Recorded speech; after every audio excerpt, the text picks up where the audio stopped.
Now you can collect as much data as you want, but what does it mean? A phone book is full of data, but you wouldn't sit and read it and get any sort of a meaning out of it. Some people will say, well, the data should speak for itself.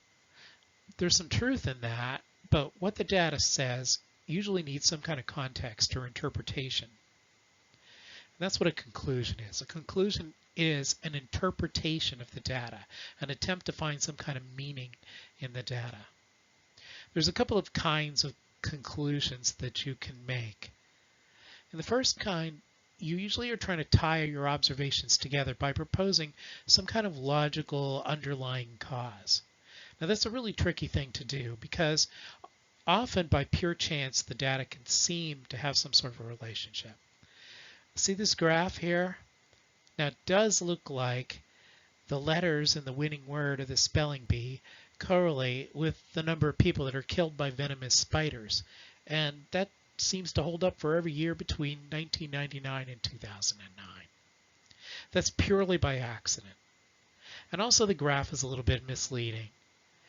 If you take a look at the y-axis, you can see that whoever made this graph scaled the number of deaths and the number of letters to make the two curves look more alike.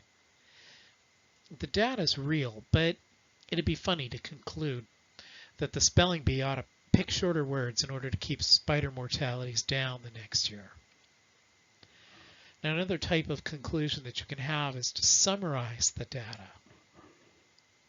For example, you might look at some data that records a gas volume as the gas expands when it's heated.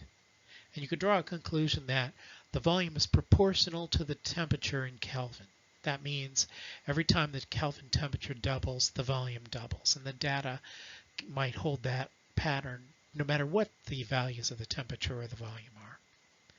Now that kind of conclusion is useful in compactly summarizing the data, but it doesn't really explain anything. We'll see later that this kind of conclusion, this summary kind of conclusion, is called a natural law if we have a couple of decades of work to back it up. Conclusions can also be judgments or decisions that are based on the observations. For example, if you're a doctor, if you're working in medicine, symptoms are the observations that you make, and the diagnosis is the conclusion.